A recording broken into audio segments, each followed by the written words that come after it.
పంచభూతాలతో కూడా మేనిఫెస్టేషన్ చేయొచ్చా?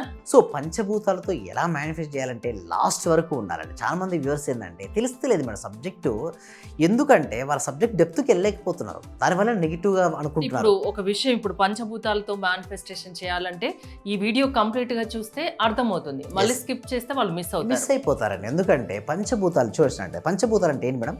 భూమి, నీరు, అగ్ని, వాయువు, ఆకాశం.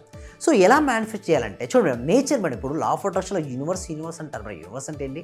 నేచరే, ప్రకృతే కదా. సో ప్రకృతితో మమేకం అవ్వడం నేర్చుకోవాలి. చాలామంది ఏం చేస్తున్నారు, ఈ కాంక్రీట్ వరల్డ్లో పడిపోయి ప్రకృతితో అనుసంధానం అవ్వడం మర్చిపోయారు.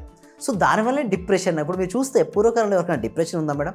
ఎవరైనా ట్యాబ్లెట్ వేసుకున్నారా? ఎవరికైనా యాంగ్జైటీ ఉందా? హ్యాపీగా జీవించేవారు. బట్ ఇప్పుడేంటి మేడం, డిప్రెషన్ లెవెల్, సైకాట్రిస్ట్కి వెళ్ళి ఎందుకు ఇలా చేస్తున్నారు చెప్పండి? కాంక్రీట్. మొబైల్కి అడిక్ట్ అయిపోతున్నారు, 4 గోడల మధ్యలో ఉంటున్నారు, నేచర్తో దూరం అయిపోతున్నారు. ప్రకృతి నుంచి మనిషి ఎంతగా దూరమైన కొద్దీ సంకల్ప శక్తి అంత పడిపోతుంది. మళ్ళీ నేచర్కి ఎప్పుడైతే మనం దగ్గరికి అవుతుంటామో సంకల్ప శక్తి పెరుగుతుంది. సంకల్ప శక్తి ద్వారా ఎవరైతే మనీని ఆకర్షించుకోవాలనుకున్నారో అందరూ ఒకసారి మనీ మనీ మనీ అని కామెంట్ సెక్షన్లో టైప్ చేయండి.